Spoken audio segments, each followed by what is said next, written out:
Hola, soy Paola Uquilla y bienvenidos a un nuevo capítulo de Food Talks, donde cada semana vamos allá más del plato de comida para explorar el impacto de lo que comemos.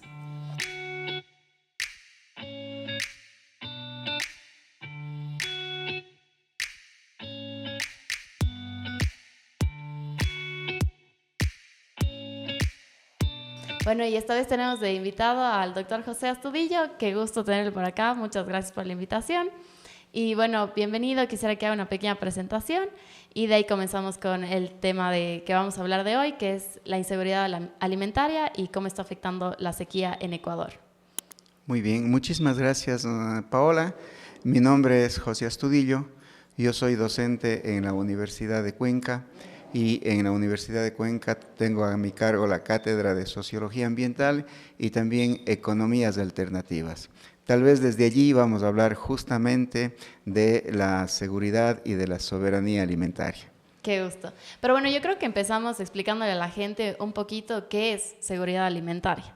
O sea, cómo se define la seguridad alimentaria a nivel mundial. Ya, muy bien.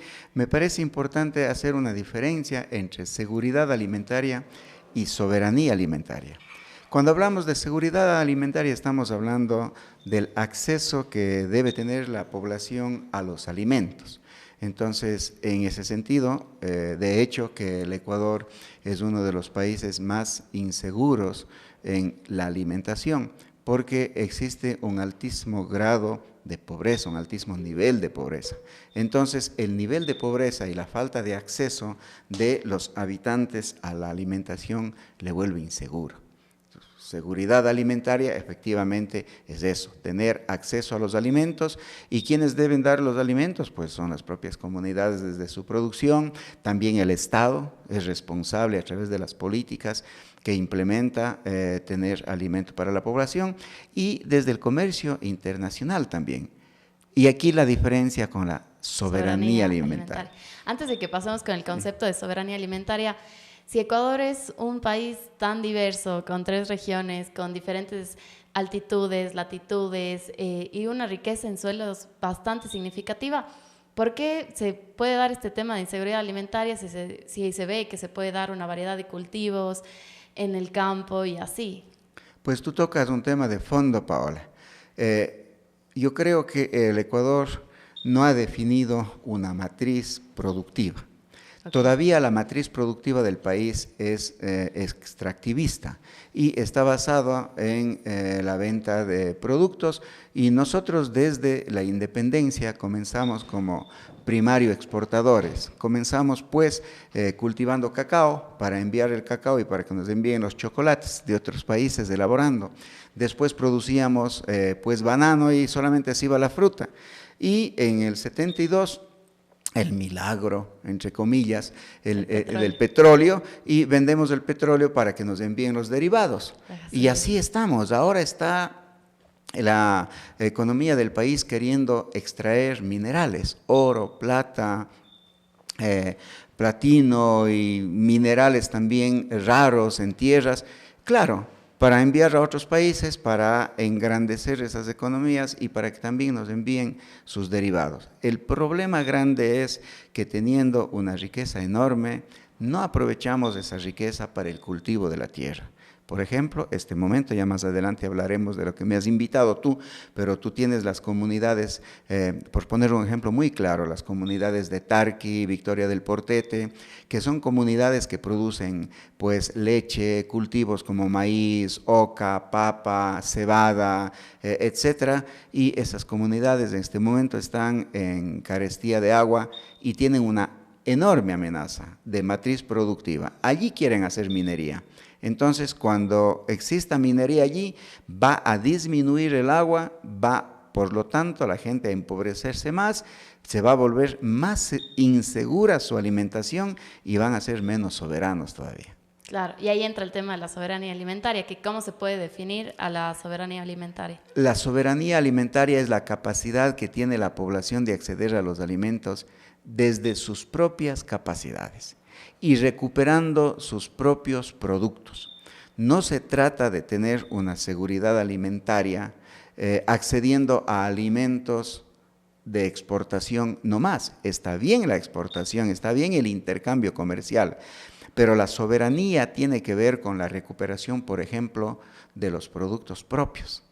Y aquí voy a hacer un paréntesis para felicitarte porque tú dices que has estudiado pues, relaciones internacionales y ahora también estudias periodismo y comunicación, pero enfocado en el tema gastronómico.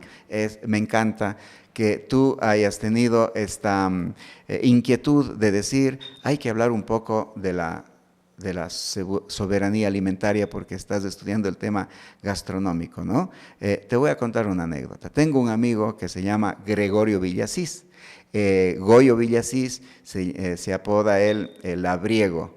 Y él es un agricultor de San Joaquín, de aquí de Cuenca, y él tiene una finca agroecológica. Verás que San Joaquín era antes la huerta de la ciudad y de la provincia, la huerta de verduras, y ahora está expandiéndose con construcciones, con urbanización, pero él todavía conserva su finca. Él me dijo un día, me invitaron, dice, las cámaras de producción y también las cámaras del turismo gastronómico para hablar sobre el mote pillo. ¿Y por qué estaban en el proyecto de declararle al mote pillo un plato típico muy cuencano, muy de acá, mote pillo, comemos casi todos, comemos todos mote, claro. Pero el mote pillo ya es un plato más elaborado, ¿no es cierto? Con claro. Huevo y hierbitas sí. Y cada uno le pone su toque, su creatividad. Entonces, él dice, estábamos hablando sobre el mote pillo y todos los empresarios del turismo decían, bueno, ¿cómo vamos a proponer para que se declare patrimonio, la receta? Y le pidieron la opinión a él. Y él dice, bueno, todavía no he escuchado que ustedes hablen de dónde viene el maíz. Y les puso el toque. Y dice, claro. Bueno, no habíamos pensado de dónde viene el maíz. Para nosotros lo importante es que existe el mote y le convertimos en pillo, el mote pillo. Claro. Y el Gregorio les dijo, no están entendiendo ustedes, el valor del mote pillo es porque los campesinos de Cuenca cultivan el maíz. Sin cultivo de maíz no hay mote pillo. Entonces, ahí vamos a la soberanía alimentaria. ¿Qué quiere decir soberanía alimentaria? Que nosotros tenemos que recuperar nuestros propios productos. ¿Qué sería la seguridad alimentaria? Hacer motepillo con maíz del Perú, con maíz de Colombia, con maíz importado. Y podríamos tener una seguridad del motepillo, pero ese motepillo no es soberano. Okay. El motepillo soberano es el que viene con el maíz de Cuenca. ¿Qué quiere decir entonces soberanía alimentaria? Ser soberanos implica que nosotros comenzamos a recuperar nuestros propios productos. Apropiarnos, más Apropiarnos de los productos. Por ejemplo, habría que apropiarse y además volver a cultivar la semilla de la oca, la semilla del melloco, la semilla de la papa, la semilla de la quinoa, la semilla del amaranto. Darle el valor al producto ecuatoriano que se merece. Y darle el valor al producto ecuatoriano. Entonces, tú, Paola, me preguntas sobre la diversidad. Yo viajo bastante a la Amazonía, cada mes me voy a la Amazonía, y a mí me encanta como sociólogo, es decir, sociólogo que no va al mercado, socióloga que no va al mercado, pues no es sociólogo ni socióloga. Entonces, yo me voy a los mercados. A los mercados, claro. Yo también cada destino que voy, no solo en Ecuador, o sea, y me dicen, ¿a dónde quieres ir? Yo, al mercado. O sea, porque ahí se ve, o sea, ahí está, desde el tema de la comida, o sea, de diario, que representa a una ciudad, a un pueblo, hasta los ingredientes que ellos usan, ¿no? Entonces uno encuentra un montón de cosas, de frutas, y me imagino que en la Amazonía más hay, creo que tantos ingredientes que no se han explorado a nivel gastronómico tampoco, que seguro usted ya ahí les está viendo y echando ojo. Sí, claro, entonces mira, Paola, tú estás descubriendo a dónde vas en los mercados, no solamente que existe alimento, porque el mercado, a diferencia del supermercado, ¿sí? En el mercado popular, tú encuentras los productos que la gente cultiva, que la gente vende de su localidad. Entonces tiene que ver también con un paisaje extraordinario de relaciones. En el mercado no solamente existen productos, existe gente que vende los productos. Y la gente que vende los productos tienen relaciones entre ellos.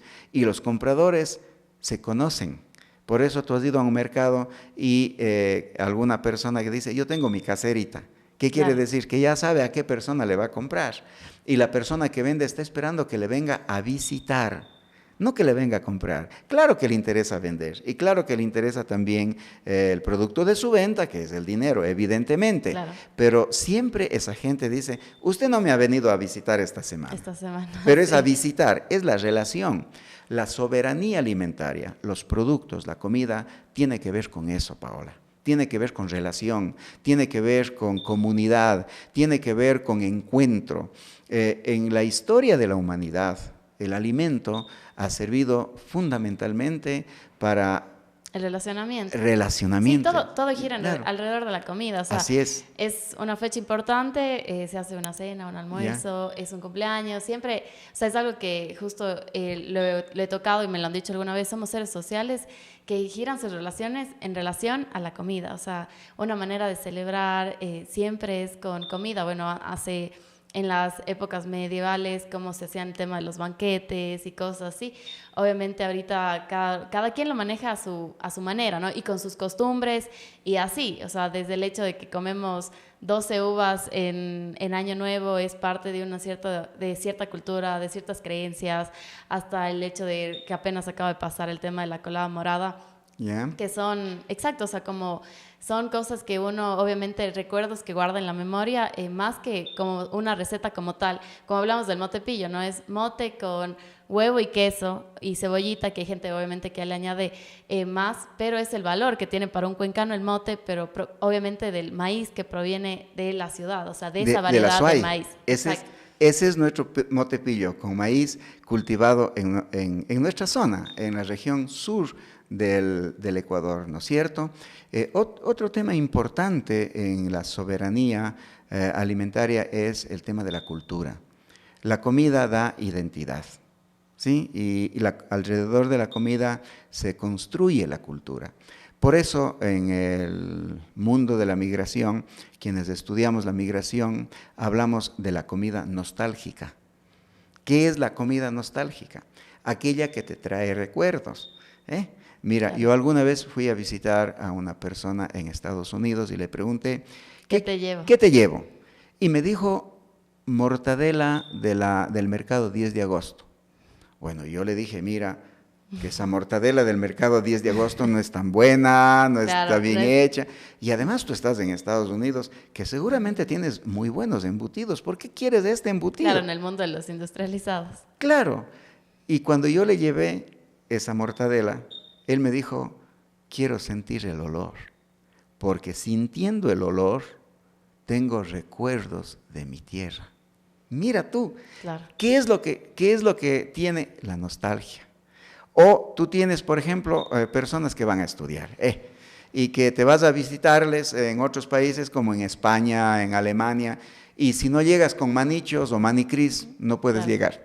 Sí, obvio, o sea, y justo hablamos de este tema de que, bueno, en el tema de la seguridad y la soberanía alimentaria, algo, bueno, también como un poco preocupante por lo que yo quería hablar, es el tema de la inseguridad alimentaria que se vive en Ecuador, pero también lateralmente a esta inseguridad alimentaria está la inseguridad del tema de la delincuencia. ¿La delincuencia afecta a la inseguridad alimentaria, sí o no? Todo afecta a la inseguridad alimentaria porque la delincuencia es fruto de una crisis social, ¿sí? Y nosotros tenemos que saber que una crisis social es fruto también de una crisis económica. Mientras más crisis económica existe en los países, hay mayor inseguridad, ¿sí? en los alimentos. ¿O por qué hay delincuencia, por ejemplo? Porque la gente no tiene que comer. No tiene que comer. Entonces, porque está insegura en alimentación. Paola, aquí hay que decir otra cosa del país. Así como el país es uno de los más inseguros alimentariamente, ¿sí? Es también uno de los más inseguros a nivel social, pero es uno de los países que en América Latina y en el mundo es de los países con el índice de Gini más desiguales. ¿Qué quiere decir esto? Que en este país hay mucha riqueza concentrada en muy pocos grupos. Muy pocas personas. En muy pocas personas. Y hay muy pocos recursos que tienen que pelearse la gran mayoría de la población. Tú te vas a otros países donde hay, por ejemplo, estados de bienestar o una socialdemocracia, no estamos hablando de ninguna otra cosa, sino de un capitalismo un poco más redistributivo, como por ejemplo Alemania, Suecia, Dinamarca o mismo Canadá, y no hay tanta desigualdad. Es decir, los sueldos, los salarios de las personas no son tan desiguales. Aquí tú tienes un salario en una oficina donde el jefe gana $7,000 al mes y la secretaria, que es la que le da haciendo casi todo, gana $600.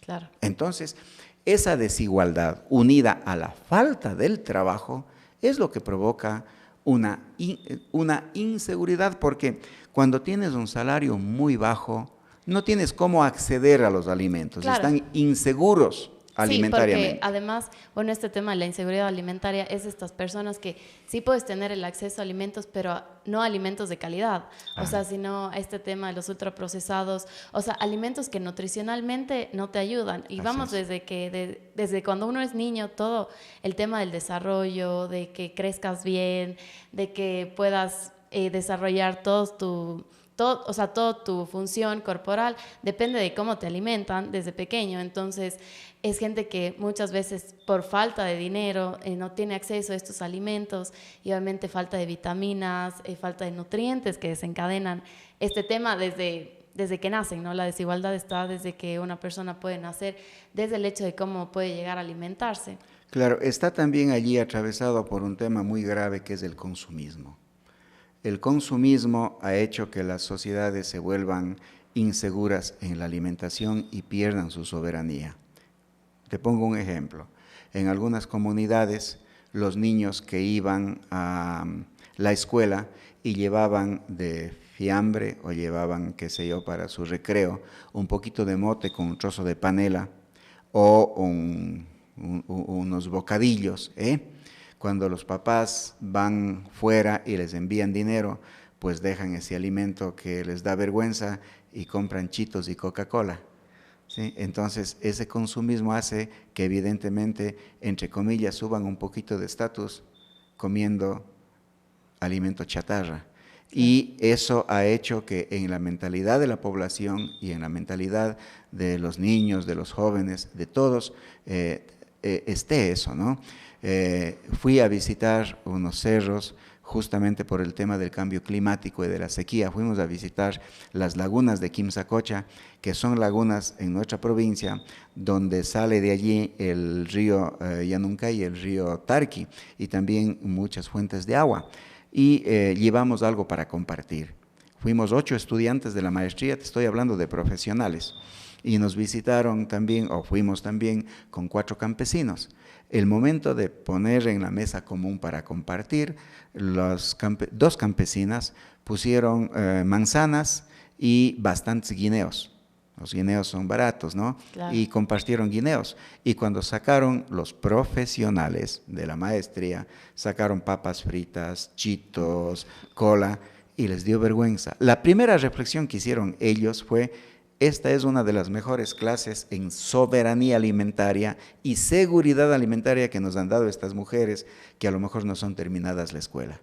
Lo primero que hicieron ellas cuando dijimos, compren alimento, dijimos alimento. Claro. Para compartir, ellas compraron manzanas Lo que produce la tierra. Y guineos. Los otros compraron comida chatarra, ya está incorporado acá.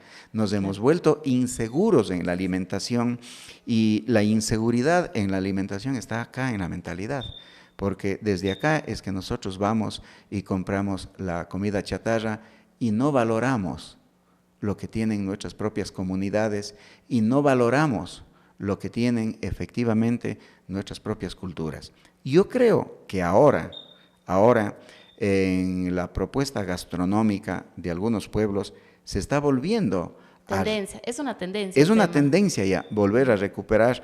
Y valga decir para todos los que escuchan tu programa en tu canal, en YouTube, que Cuenca es una de las ciudades de mayor propuesta gastronómica en soberanía alimentaria, porque acá hay muchos productos y muchos restaurantes que ocupan los productos que produce la zona, se puede decir, o bueno, 100 kilómetros a la redonda, más o menos. Sí, y bueno, ahora que tuvieron la oportunidad de visitar estas comunidades y el tema de la sequía, o sea, ¿cómo vieron el tema de las lagunas y cómo está afectando a estas comunidades el tema de la sequía? Bueno, estamos viviendo un tema muy delicado en el cambio climático, que es esta sequía extendida. Ya vamos por los 123 días de sequía. A nivel mundial, octubre ha sido el mes más caluroso en toda la historia. Y también hay estudios que están comentando que ya hemos pasado de 1.5, que es el límite del calentamiento global, y es el pacto que hizo la COP en París, la Comisión para Evaluar el Medio Ambiente de la Organización de las Naciones Unidas. En París hicieron el pacto de no pasar del 1.5. En algunos lugares estamos en el 1.62. Es decir, la sequía que tenemos acá, nosotros, en los Andes, en el Ecuador, es un tema mundial. Y esto se debe efectivamente en esta causa fundamental del cambio climático. Decirte, por ejemplo, que ahora se está hablando de un río, siempre se ha hablado, hay un río aéreo.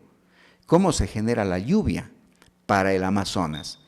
Todos los árboles de la Amazonía, de la Baja Amazonía de Brasil, te estoy hablando de Brasilia, de Belén, de todas esas partes, allí los árboles hacen que se evapore. Ese vapor con los vientos comienzan a venir hacia los Andes y vienen cargándose. Yo hablo de esto como si las nubes vinieran embarazándose, como si es que en Brasil allí germinaran en ese vaporcito el agua. Cuando se conforma la nube es como un vientre que viene creciendo, viene creciendo, viene creciendo, y tú sabes que el frío hace que las nubes se condensen. Y cuando llegan a los Andes, pues allí la nube que ya va bajando da a luz agua, lluvia, llueve y el agua vuelve a irse a través de los ríos a Brasil y comienza ese ciclo virtuoso del agua. ¿Qué está pasando ahora? Que con tanta deforestación en Brasil, porque en Brasil están acabando con la soberanía alimentaria como en muchos países. Sí, con el tema del monocultivo, con la producción de soja, creo que es una de las mayorías, ¿no?, de los problemas. Imagínate que algunos han dicho que a Brasil le podríamos llamar la OPEP de los biocombustibles. Esa es una tremenda mala palabra.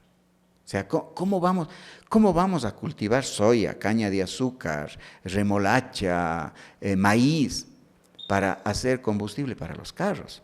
O sea que los competidores del alimento mundial ya no son otros seres humanos. Cuando tú veas un carro con una persona, tienes que decir, ese carrito se está comiendo mi maíz. Claro, se está comiendo mi comida. Ese carrito se está comiendo mi comida. ¿Por qué? Porque está gastando combustible y además de esa forma de transportar, de esa manera. Entonces, eso acaba con la seguridad alimentaria en el mundo. Y peor con la soberanía alimentaria. Sí, esas quemas intencionales ha hecho que las nubes, Paola, ya no vengan, no alcancen a llegar. Entonces, tú has visto este último tiempo que han habido unas lluvias extrañísimas. Claro.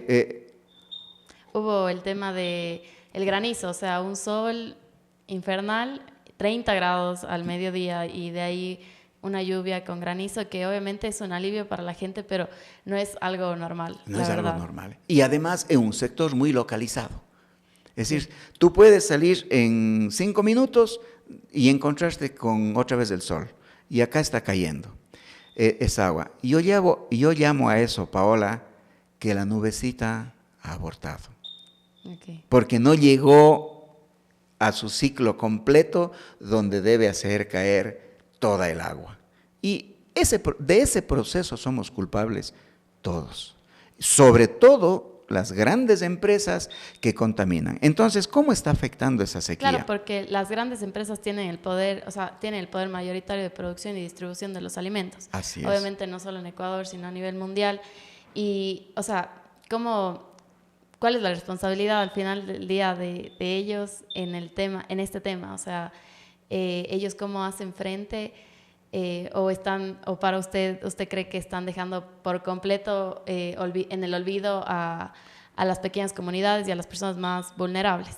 Yo creo que las grandes compañías están acabando con la seguridad y la soberanía alimentaria. Por ejemplo, Monsanto es propietaria de las semillas y arrasa con todos los campos. Compra en Paraguay, en Uruguay, en Argentina, los campos a los pequeños productores. Toda la cultura gaucha que tenía que ver con siembra de forraje para el ganado y criar ganado pues para exportar carne y toda esta cultura gaucha se ha perdido ahora porque esos campos han sido comprados por grandes compañías para sembrar eucalipto de crecimiento rápido, para papel, ¿sí? Para maderol y nuevamente para agrocombustibles. Esas grandes empresas están atentando contra la seguridad alimentaria del mundo. En muy poco tiempo en el mundo vamos a carecer de alimento por ese mal manejo que están haciendo del suelo. ¿En cuántos años usted cree? Bueno, algunos han dicho, mira Paola, que en el 2030 vamos a tener graves problemas con agua y también con el comportamiento del ciclo del agua. No ha hecho falta porque ya estamos en el 2024. Sí, faltan 6 años. Faltan 6 años, pero ya estamos viviendo. Yo creo que en no más de una década vamos a tener serios problemas de producción de alimento, por lo tanto de seguridad alimentaria y obviamente también de soberanía alimentaria, porque las compañías se van a ir tomando las semillas y van a ir quitando las semillas de los campesinos para que les compren a ellos las semillas. Se va a producir el tema del monocultivo. Del monocultivo y también yo creo que ya hemos comenzado. No hace falta decir que de aquí a unos 4 o 5 años hemos comenzado con un tema grave, que es el tema de las sequías extendidas. El ciclo del cultivo de los productos, de la soberanía alimentaria en los Andes ecuatorianos y en todas las culturas tienen que ver con el ciclo del agua.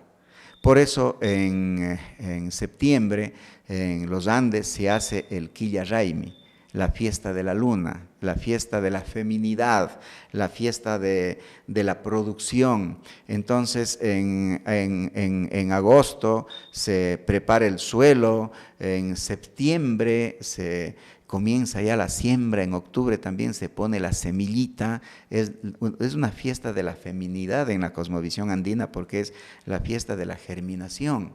¿Pero por qué?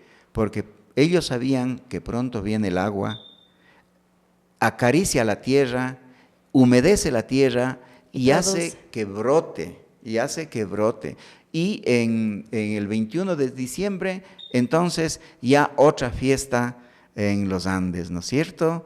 La fiesta del Capac Raimi. Claro, estas fiestas le daba el valor al producto, a la cosecha que se hacía, ¿no? Y obviamente, nosotros como ciudadanos también estamos bastante involucrados en esto, pero ¿hay alguna manera, hay algo que nosotros como ciudadanos podamos hacer o de qué manera la gente puede contribuir a este tema de que se siga en aumento lo de la inseguridad y la soberanía? Bueno, yo creo que una de las cosas que estamos retados a hacer es, la primera cosa, tratar de disminuir esta crisis climática, porque no vamos a detener ni vamos a revertir. Estamos en el punto de irreversibilidad, o sea, esto que se va calentando no hay vuelta que dar, pero nosotros podemos disminuir riesgos.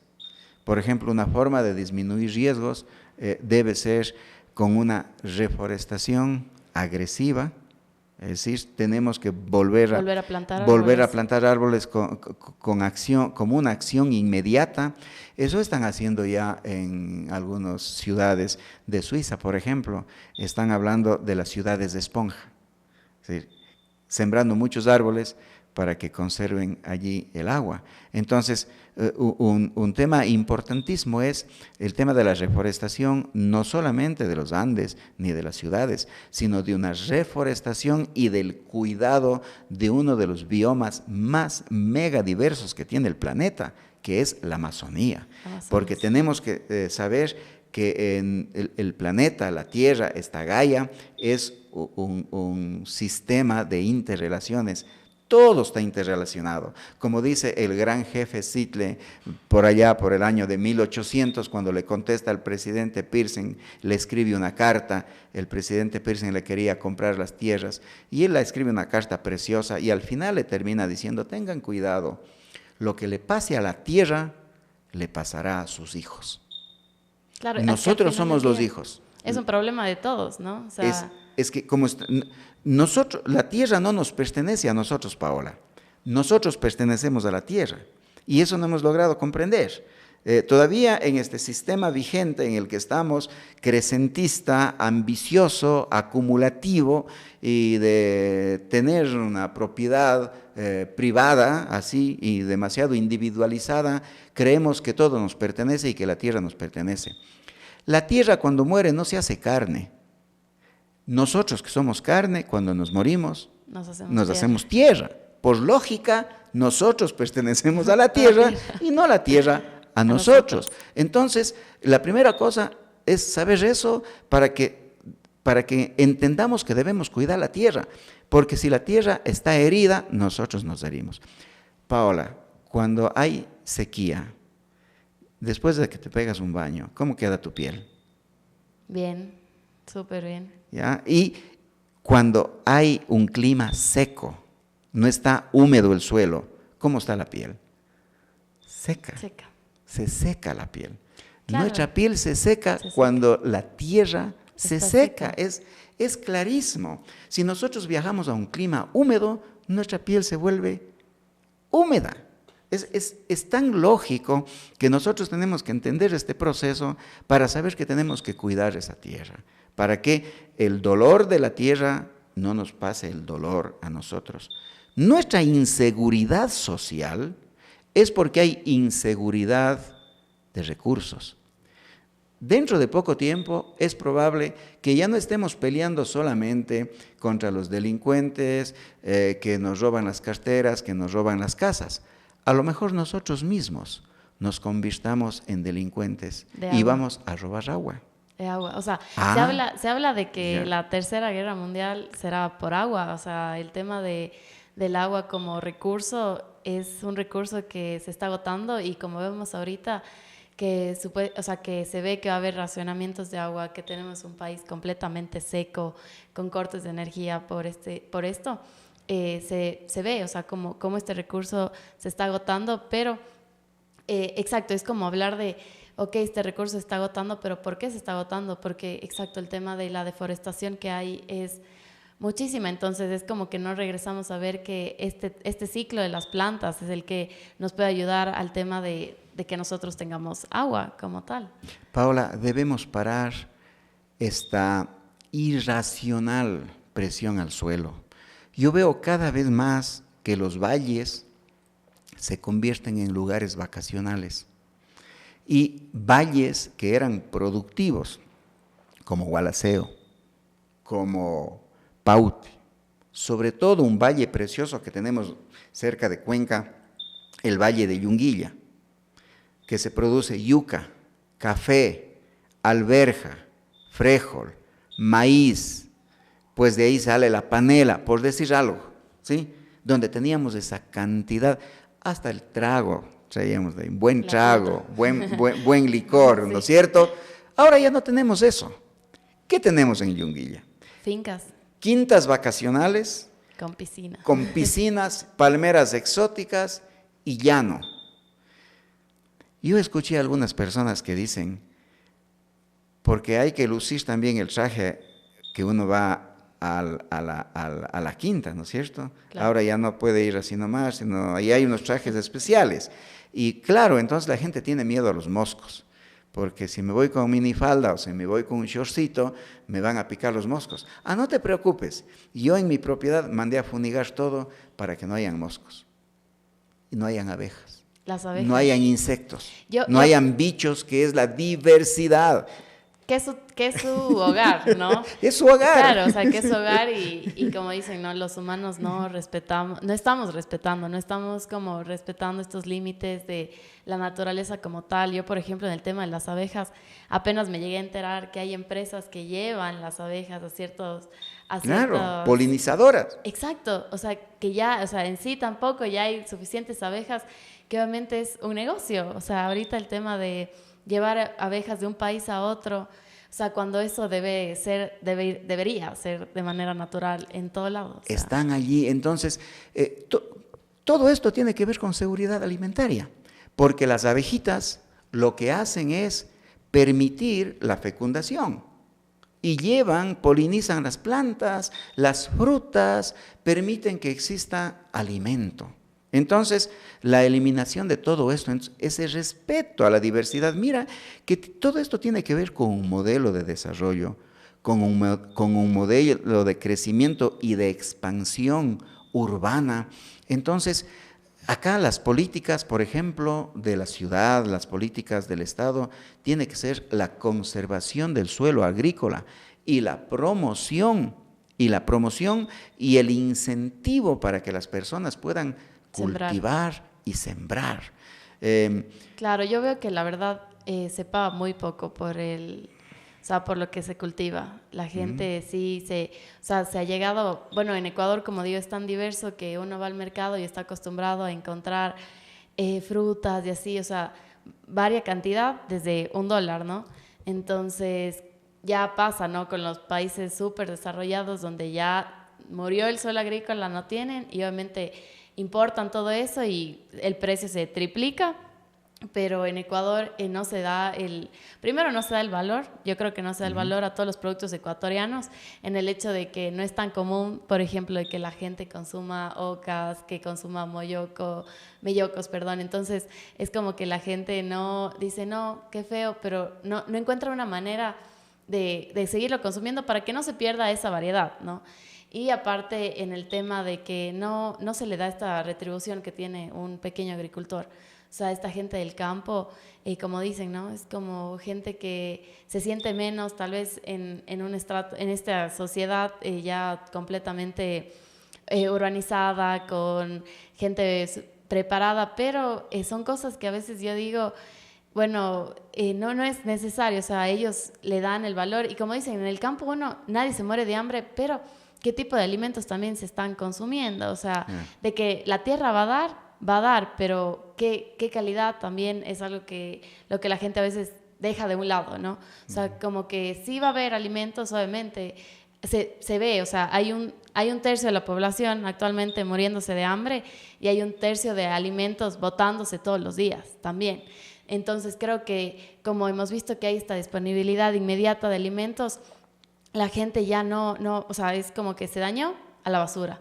Ya tienen tal cosa a la basura, en vez de encontrar otras alternativas, como en tal caso yo he hablado con un chef, yo hago fermentos para no desperdiciar la comida. Entonces es encontrar esta manera de ver y tratar de reducir el impacto del desperdicio de alimentos. O sea, encontrar esto para poder encontrar una vía de cómo consumir algo antes de que se nos dañe. Obviamente las legumbres y las frutas es algo muy perecible en el tiempo, pero sí hay maneras de poder conservarlas un poco más. Y como tú dices, de alimentarnos bien, ¿sí? Comer bien es invertir en el cuerpo, porque la seguridad en la salud no depende de las pastillas de la farmacia, sino depende del tipo de alimento que uno consume.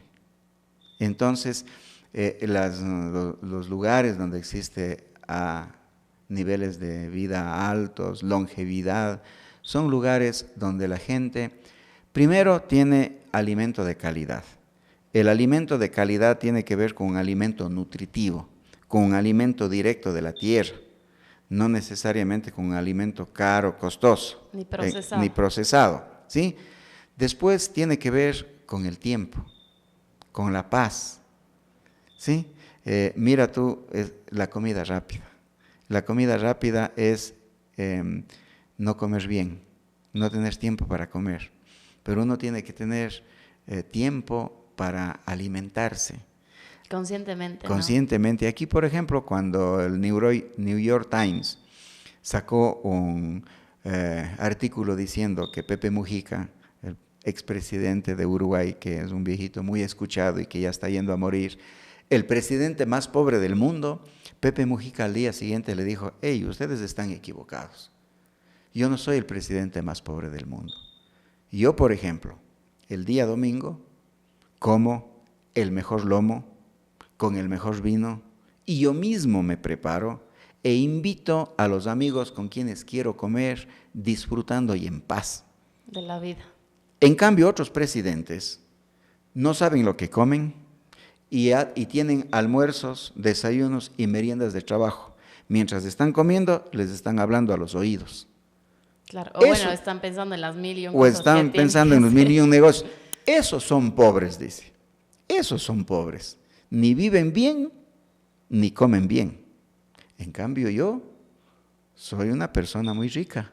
Como lo que me da la gana, de lo mejor y con el que yo quiero. A mí no me ponen a comer con aquel que me daña la comida. Claro. ¿Sí? Entonces, eso es comer bien.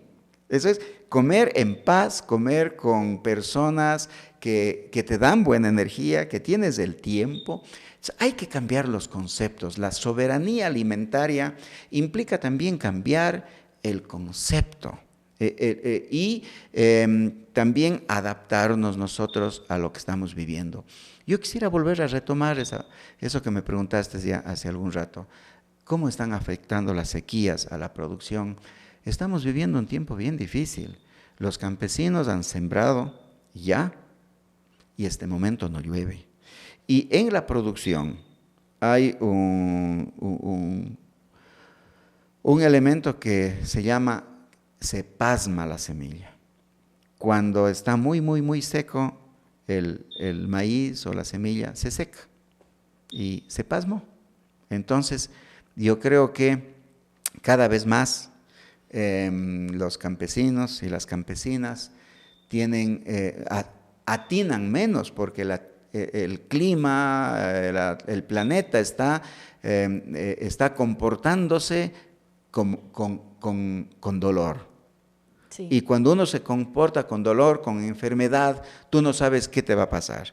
Cuando tú estás bien, tu mamá, tus hermanos, la gente que vive a tu lado sabe exactamente cómo te comportas. Pero si estás herida, tienes un comportamiento diferente. No sabes qué vas a hacer, qué te enoja, qué no te enoja y a qué momento te enojas. Claro, ¿sí? y no lo estamos viendo solamente en Ecuador, o sea, lo estamos viendo... Y entonces no saben ya los campesinos y campesinas cómo entender los ciclos del agua, los ciclos de la tierra, y van a tener poco a poco también poco alimento. Por lo tanto, inseguridad alimentaria, debido efectivamente a las sequías, al cambio climático, esto que está provocado por nuestra propia acción, este mundo de mal manejo industrial. No estoy diciendo que está mal la industria, está bien la empresa, pero tiene que respetar. Claro, vamos a tener menos disponibilidad, o sea, se refleja directamente en el hecho de tener menos disponibilidad de alimentos, de ciertos tipos de alimentos, ¿no? Y menos disponibilidad también de agua. No sé si tú viste la recomendación que hace el alcalde de nuestra ciudad, pero nosotros tenemos una falsa sensación de abundancia del agua. Nuestra ciudad tiene 4 ríos, para los que nos escuchen. Es una ciudad bañada en 4 ríos. El río Machángara, el río Tomebamba, el río Yanuncay y el río Tarqui. Los 4 grandes, pero hay una cantidad de pequeños ríos. Entonces, y también tenemos este macizo del Cajas, que es parte del bioma de los Andes, de la tierra también mega diverso, donde hay más de 280 lagunas. Entonces, los cuencanos tenemos una sensación de, tenemos mucha agua, tenemos ríos, tenemos lagunas. Es una falsa sensación, porque estas lagunas y ríos solo se conservan con este ciclo de agua que te expliqué. siempre y cuando se evapore en la Amazonía, se Y conformen las nubes y existe. llueva. Si no hay este ciclo, en este momento, en el macizo del Cajas, sobre todo donde nace el río Tomebamba, está seco. Los sistemas de agua de Turi, ¿no es cierto? Todo ese sistema de agua del proyecto Nero, y también del río Tomebamba y el sistema de agua de Baños está colapsado, ya no tienen agua. ¿Qué se ha hecho? Pasar de un sistema a otro sistema para poder tener agua en el centro de la ciudad, y este momento está en una crisis de agua el sur de la ciudad. Se están yendo a abastecer con tanqueros en nuestra propia ciudad, donde creemos que tenemos tantos ríos, con esta falsa sensación de abundancia. No hay abundancia de agua, estamos a punto de los racionamientos de agua. ¿Y qué hacemos? ¿Qué hacemos frente a eso? ¿Y qué hacemos? Bueno. Claro, yo creo que, o sea, obviamente ahorita ya, o sea, la situación está aquí, bueno, es a nivel mundial, ¿no? O sea, como decía, no solamente se lo ve en Ecuador con el tema de la sequía, sino también lo que acaba de pasar en España, lo que está pasando en el desierto, o sea, es un montón de cosas que nunca se han visto antes. Yo creo que, pero en este año se ha sentido un montón, o sea, porque estamos viendo que en diferencia de semanas, o que al mismo tiempo varios países, o sea, porque Colombia también, el país también está en este tema de sequía y así, entonces varios países... Y ahora en inundaciones. Y ahora en inundaciones, exacto, entonces como que varios países están pasando, ya se está viendo el impacto, del calentamiento global, pero es como, yo digo, obviamente, nosotros como ciudadanos, ¿qué podemos hacer? Yo entiendo el tema de optimizar recursos, que es lo que más se puede hacer en el hecho de, no sé, la gente que no salga a lavar el carro con el auto, una manguera. ni regar. Exacto. Claro. Pero como tal, y en el tema, o sea, ¿hay algo más que podamos hacer? Sí, totalmente. Hay un sociólogo francés que vivió más de 100 años, Edgar Morin. Le hacen esta pregunta: ¿usted qué hacemos frente al cambio climático? ¿Qué dice la filosofía? Entonces él dice: yo deseo ánimo, fuerza, deseo también que la gente tenga creatividad, tenga honestidad, para que pueda vivir en una especie de comunidades y oasis de fraternidad. Sembrar, no lavar el carro con agua, lavarse los dientes con un vasito de agua, prender la ducha y la primera agua que sale, guardar en un bote, ¿sí? Y reutilizar el agua. Todo eso está bien, pero esos son pequeños ahorros del agua. Cuando Edgar Morin dice tenemos que vivir en comunidades de fraternidad, es tener conciencia del valor de los recursos y del valor de la redistribución de los recursos, de la solidaridad. En este momento debemos cuidar los recursos para que todos tengamos acceso a alimento, a agua, a vivienda, ¿sí? Entonces, solamente este concepto de fraternidad, y también yo creo que estamos en un momento en el que tenemos que cambiar definitivamente de esquema mental, de manera de vivir. O sea, debemos optar por un nuevo estilo de vida. Claro. No solamente son estas cositas que me hacen ver como caritativo con la naturaleza. Claro, es como, bueno, yo creo que ahorita es un sentido muy individualista, ¿no? Sí. O sea, de que, bueno, mientras a mí no me falte esto, ¿qué me importa el resto de las personas? Y creo que es eso a lo que él se refiere con fraternidad, ¿sí? De que cada acción puede tener una reacción especialmente sobre las comunidades más vulnerables. Así ¿no? es.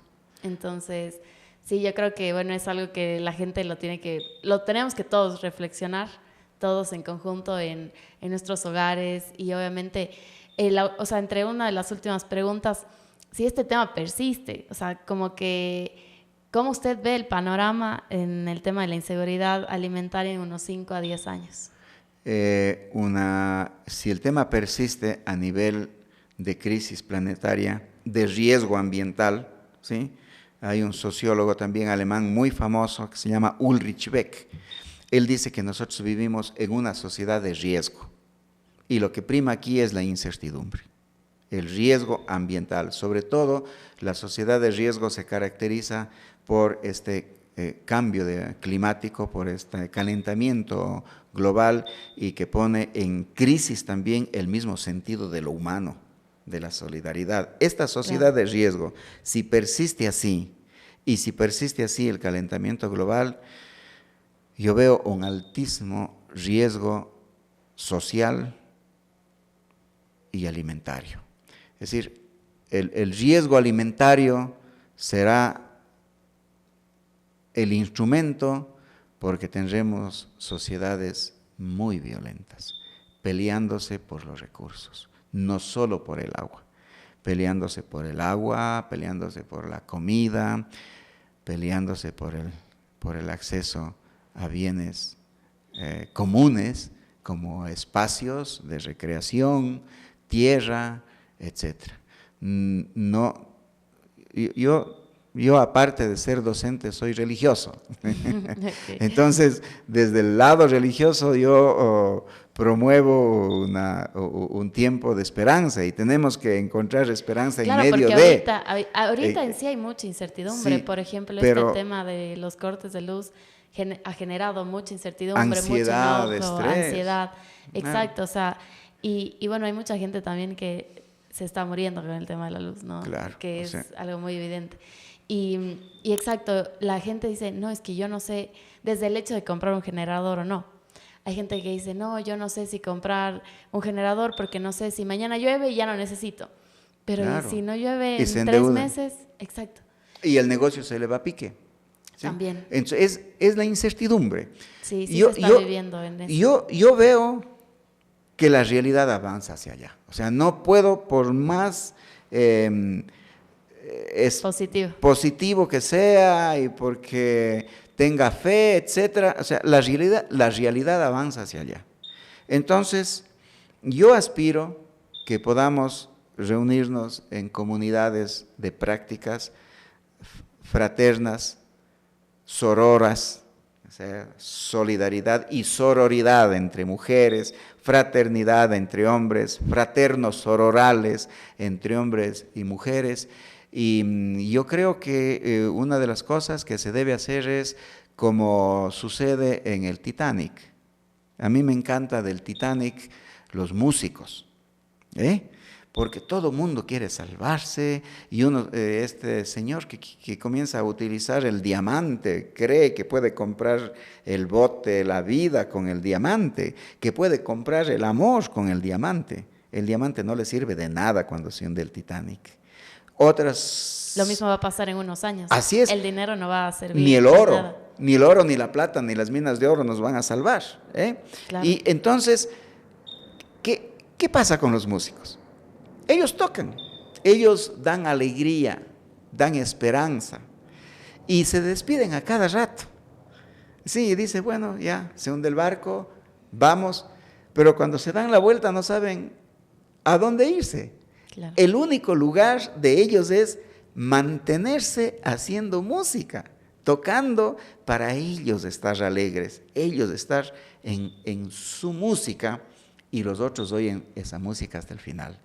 Yo creo que así debemos hacer nosotros también, mantenernos con un nuevo estilo de vida, en comunidades, efectivamente, en barrios, en un edificio, en el área rural, es decir, recuperar el encuentro, recuperar el compartir. Que la tecnología nos quitó. Eso, el compartir del tiempo, el compartir del alimento. ¿Cuántas veces, Paola, tal vez a ti te ha sucedido que cumples años y te traen 3 tostas y después dices, ¿qué hago con 3 tortas? Claro, ¿Sí? con tanta torta.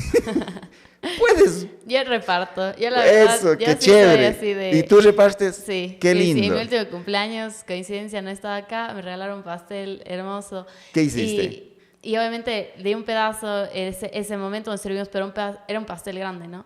Y lo llevé al día siguiente donde estaba trabajando en esa semana y dije, bueno, traje pastel para todos. Perfecto. Y lo llevé, o sea, dije, no, o sea, ¿qué hago yo con ese pastel en el departamento? Nada. O sea, va a terminar en la basura. Entonces yo, por ejemplo, he tratado de ser muy consciente en el tema, más que nada del desperdicio de alimentos. Porque obviamente he entrado en este tema de estudio y conciencia de ver cuánto se está desperdiciando y cuánta gente está muriendo vuelta de hambre. Entonces, trato, ¿no? Y es obviamente un llamado que yo siempre, hay restaurantes a los que voy donde las porciones son muy grandes. Yo a veces digo, obviamente esto está diseñado para 2 personas y así. Entonces, es una información que voy a tratar de incorporar para que la gente también pueda medir, pero también todo se mide en base al estómago de cada quien, ¿no? Sí, entonces yo digo, bueno, para mí este plato puede ser para 2 o 3 de mí, pero para uno de alguien que tiene un estómago más grande. Pero sí, es como tal, ¿no? O sea, como que yo digo, he visto este tema del agua también, que se me hace bastante preocupante, pero, o sea, como que son cosas que yo este espacio lo abrí en un tema de más que generar debate, sino generar un poco de conciencia. Qué bien. O sea, siento que especialmente con este tema de la luz, como dicen, ¿no? O sea, es un tema de incertidumbre que no solo nos afecta en el tema de que no hay luz, sino es un tema donde se genera una ansiedad. En el tema psicológico nos está afectando, el tema económico se está afectando un montón y obviamente en el tema de cómo se come también. O sea, la gente se están rompiendo las cadenas de frío en muchos restaurantes, lo que también genera inseguridad alimentaria porque la comida se puede volver tóxica como tal. Entonces, yo digo que tal vez este tema de la luz nos también hace el hecho de que dejemos de tener todo refrigerado y congelado, sino que volvamos al tema a antes, donde no había refrigeradoras, no había congeladores y se compraba lo necesario para cocinar el día, la semana, como tal. Entonces, que en cierto punto no me parece una práctica mala, porque, por ejemplo, yo tengo a mi abuela paterna viva todavía y ella me dice, pero si antes no había refrigerador y no había congelador y nadie se moría. O sea, ella la ve de ese lado, ¿no? Entonces, obviamente, de que sí son herramientas que nos han facilitado el estilo de vida, pero también este tema no es que imposibilita el hecho de comer, sino en el saber racionar los alimentos, en consumir las cosas un poco más frescas como tal.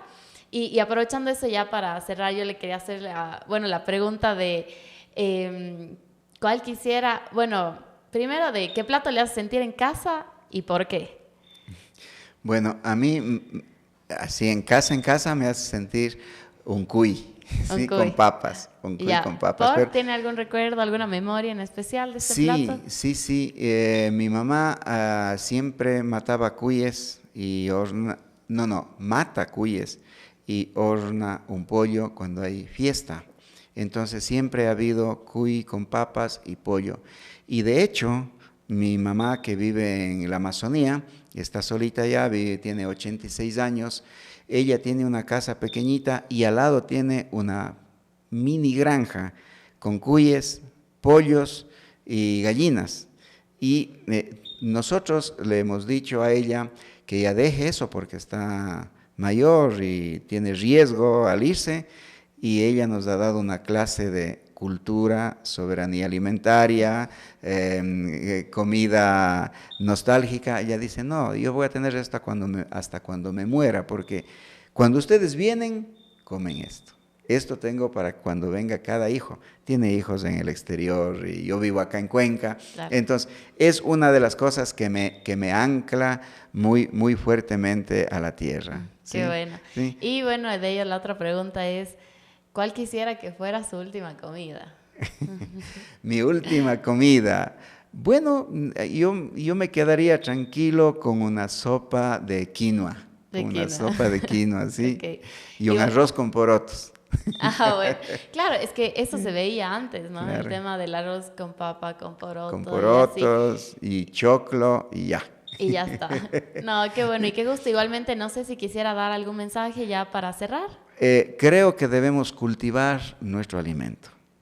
A mí me gusta el arroz con porotos y choclo porque Una de mis mayores distracciones, y cuando tengo mucho trabajo en la universidad y estoy lleno, que tengo que cumplir con algunos artículos, preparar algunas conferencias y un montón de cosas, y me logro liberar de estas ataduras, lo primero que hago es irme a la tierra. Y me voy a un pequeño terreno que tengo y siembro maíz.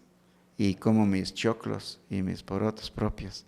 Y en mi casa también trato de cultivar las verduras. En esta sequía estamos comiendo acelga y también espinaca. Y te cuento que la espinaca se ha sabido dar bajo los árboles.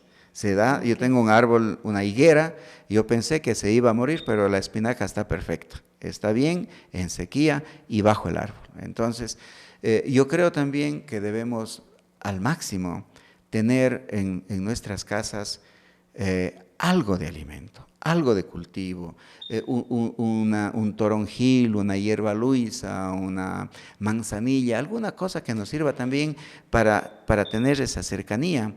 Claro, es que es un cuidado, o sea, una planta requiere de cuidas y también cuidado. te cuida. He leído varios artículos que muchos jóvenes y niños en Estados Unidos no sabían que la leche viene de la vaca, sino que la leche viene de la funda. Y cuando les dicen dibujen un pollo, dibujan un Kentucky. Un Kentucky Fried Chicken. Sí, o sea, una pierna ahí con papas fritas. Un pollo es un animal, ¿eh? Entonces tenemos que volver a tener esa cercanía también y esa relación, esa armonía, ¿no? Y felicitarte. Tú has dicho dos lindos principios de la soberanía alimentaria. La primera cosa con la torta que haces, ese es un principio fundamental que tenemos que hacer, compartir. Y aún más, compartir el alimento. Eso nos ayuda a la seguridad y a la soberanía alimentaria. Y lo segundo que dices, que tu abuelita efectivamente dice que hay que comer, que antes no había refrigeradora, sí, y es comer de temporada. Estamos acostumbrados a la disponibilidad. A la disponibilidad y el alimento de temporada pues no nos gustan y entonces botamos. No. Si ahora tenemos en esta temporada mangos, comamos mango. Después cuando tenemos una temporada de manzana, comamos manzana y hagamos creatividad. O sea, que no es que comer manzana todo el tiempo, pero pues hagamos dulce, hagamos una colada, hagamos un pay de manzana, hagamos pues una tarta, pero o sea, tenemos mermelada. Que ser creativos y ese es otro principio de la soberanía alimentaria. Comer de temporada y también un tercer principio, comer de lo que produce la localidad. Porque cada localidad tiene una tierra, tiene una temperatura, tiene un suelo diferente. Entonces hay que aprender a comer también de la localidad. Y evidentemente, qué bueno que es socializar. Socializar en el mercado, socializar el trueque, pero también vender en el mercado, ¿no es cierto? Claro. El excedente. Lo que hay que hacer es cultivar, usar y el excedente socializar o vender. Pero nuestros campesinos, debido a la crisis en la que viven, cultivan, crían gallinas, crían pequeños puerquitos, los huevos de las gallinas, el maíz, sacan al mercado, venden, obtienen un poquito de dinero y se van llevando fideos. Y a lo mucho una tinapa, bueno, está bien, la tinapa ayuda para la memoria, pero se van llevando alimento chatarra y van dejando el buen alimento. Aprender a recuperar eso y muchas veces lo hacen porque no tienen los medios necesarios, pero ojalá tuvieran para aprender a comer también de la localidad, lo propio. Qué bueno, que así sea. Qué gusto, José, muchísimas gracias y espero tenerle pronto aquí algún otro momento que nos pueda acompañar y espero que haya disfrutado también. Gracias, Paola, qué lindo y salud, con agua. Con agua, sí. Muchísimas gracias.